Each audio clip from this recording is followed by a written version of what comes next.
buenos días. Nos acompaña Virgilio Hernández al inicio de este espacio de entrevistas. Él es asambleísta de Alianza País. Analizaremos con el asambleísta varios temas vinculados al trabajo de la Asamblea. El primero, Virgilio, relacionado con la consulta prelegislativa. Si bien ya existe un documento en el que se establecen las normas para esta consulta prelegislativa, pero no ha sido aprobado todavía. ¿Qué es lo que está pasando? Bienvenido. Muy buenos días, un gusto siempre poder compartir con usted. A ver, para poder realizar la consulta prelegislativa, que es un requisito mandado por la Constitución en todas y de forma previa, en todas aquellas leyes que pueden afectar derechos colectivos de los pueblos, nacionalidades indígenas, afroecuatorianos y montubios. Esa es la consulta prelegislativa, un proceso previo de consultar a los actores cuando alguna de las normas que se va a expedir en la Asamblea puede afectar esos derechos colectivos. La Asamblea Nacional tenía previsto o preveyó en la ley que fue vetada un capítulo entero respecto de la consulta prelegislativa. Lamentablemente ese capítulo fue vetado también totalmente. Por ello, ¿qué hacemos? Tenemos que volver a un momento anterior.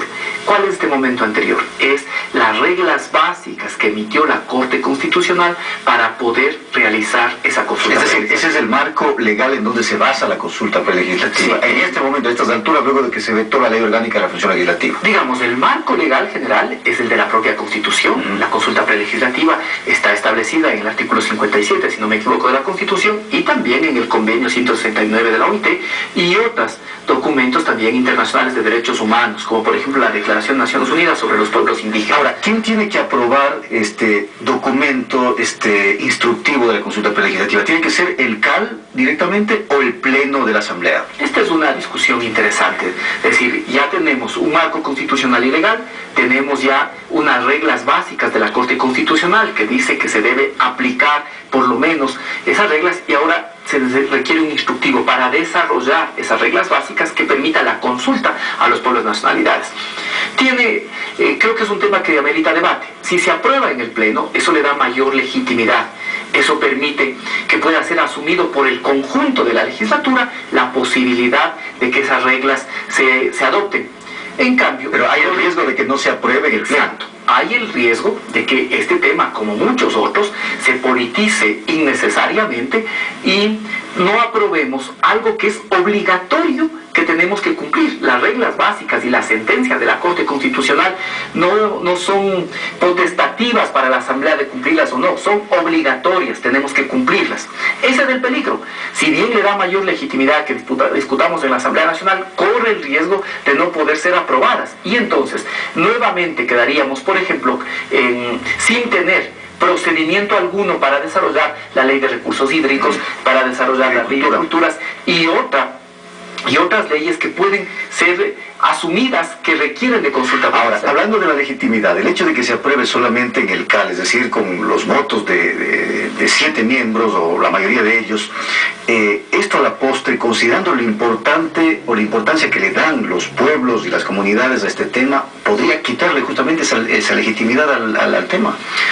Pero creo yo que existiendo sobre esto un marco ya legal, un marco constitucional, existiendo unas reglas de la Corte Constitucional que ya establece unos procedimientos de cómo debe realizarse la consulta prelegislativa, al CAL le toca viabilizar. El CAL es la instancia de dirección de la Asamblea, ese es su principal rol, y el CAL emite sobre muchos otros aspectos, emite instructivos, emite reglamentos para que pueda también materializarse y pueda concretarse la acción legislativa. ¿Qué efectos va a tener, Virgilio, la consulta prelegislativa? Porque justamente en pleno de la entrevista habíamos visto una nota de Diario La Hora que decía que las organizaciones piden que esta consulta sea vinculante.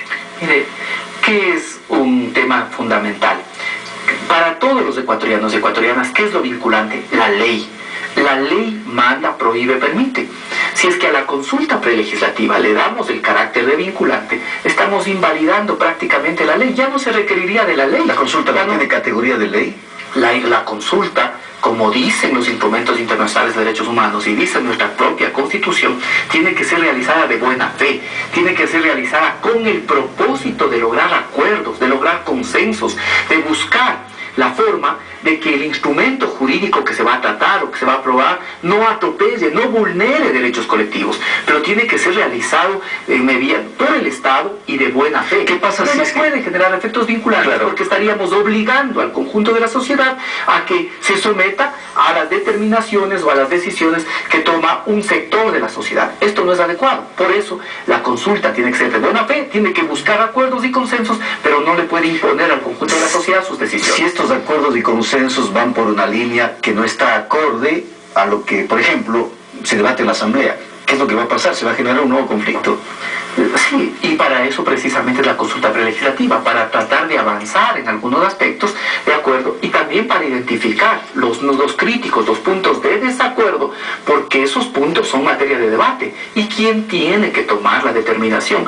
Por obligación constitucional es la Asamblea. Solo la Asamblea, a través del debate y a través de la expedición de una ley, puede tomar decisiones que son vinculantes para todos. Tenemos unos pocos segundos de Virgilio. Es importante tocar el tema de la ley de límites, que está justamente en su comisión. ¿Cómo avanza esto? Bueno, el día jueves está convocada la Asamblea Nacional para poder tratar la ley de límites. En el país existen más de 200 conflictos entre cantonales y provinciales, conflictos que hemos acarreado históricamente y que incluso en muchas ocasiones nos han llevado lamentablemente al enfrentamiento entre ecuatorianos y ecuatorianas.